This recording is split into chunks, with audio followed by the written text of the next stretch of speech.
Bonjour les taureaux, on va regarder ensemble ce qui vous attend pour ce mois de janvier 2019.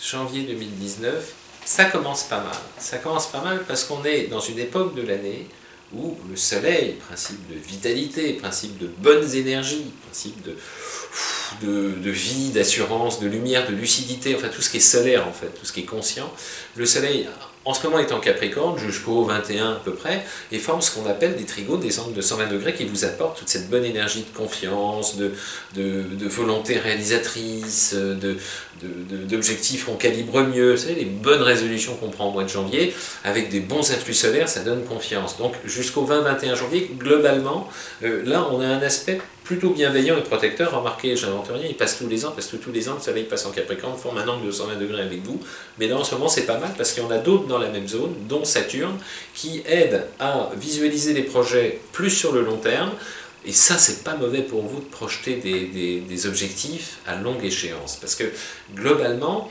vous faites partie de ces profils qui sont assez heureux dans l'existence, dans la mesure où ils ont compris l'importance qui consiste à vivre le moment présent. Souvent, vous, les signes de printemps, hein, taureau, mais bélier, taureau, gémeaux, etc., l'instant présent, c'est votre enjeu. Hein, laissez aux signes d'hiver se projeter sur le long terme, etc. Vivez l'instant présent. Et donc la capacité, pour le coup, le petit coup de pouce de Saturne qui vous permet de vous projeter sur le long terme, c'est bon à prendre. Ça permet de faire des choix un peu réfléchis avant de s'emballer, de s'enflammer. C'est l'incidence de ce qui vous attend pendant ce mois de janvier. Et puis il y en a un troisième qui vient vous donner un petit coup de pouce, c'est Mercure. Mercure, c'est la communication, le verbe, etc. Mercure qui lui aussi, c'est la période de l'année, il est en Capricorne.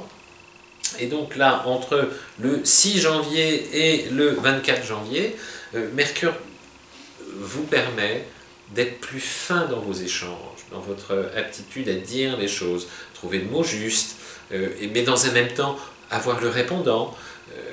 Si on vous dit quelque chose qui vous blesse, il peut vous arriver, vous qui êtes dans des grands émotions, des grands affectifs, des mécanismes d'émotion extrêmement riches et à fleur de peau, de prendre ça en pleine poire, de vous replier, de faire un peu la tête, de ne plus rien dire, de vous refermer. Peut-être parfois le taureau peut être un tout petit peu têtu, surtout si on lève le ton dessus. C'est possible, hein, ça vous est déjà arrivé, j'ose l'imaginer en tout cas. Donc le fait que Mercure soit bien disposé, ça permet d'arrondir, de trouver la parade, de renvoyer la balle en souplesse, de calmer le jeu, en fait, tout simplement. Bon, c'est pas un mois qui est mauvais, il n'y a pas d'aspect catastrophique du tout au-dessus de votre tête pendant ce mois de janvier. C'est plutôt pas mal, c'est plutôt pas mal. Alors les premiers décans, attention à la fin du mois avec le carré de Soleil-Mercure, là. En gros, à partir du 21 janvier jusqu'à la fin du mois, Soleil puis Mercure vont former des carrés. Donc une fin de mois un petit peu plus fatigante, mais bon, rien de catastrophique, quoi. Voilà. Dans l'ensemble, bon mois de janvier pour vous, amis taureaux, pour débuter cette année 2019. Il ne faut pas oublier, j'oublie, merci Olivier. Il faut, vous nous feriez extrêmement plaisir si vous cliquez si ça vous plaît, hein, et puis partagez. Et puis Olivier vous a préparé un calendrier de chance et de prudence où on a référencé pour toute l'année, quoi, les bons jours, les mauvais jours. C'est super utile et pratique. Donc n'hésitez pas à le télécharger, à aller le chercher, quoi, parce que c'est un cadeau. C'est notre cadeau pour 2019. Voilà, youpi. Allez, à très vite. Bye bye.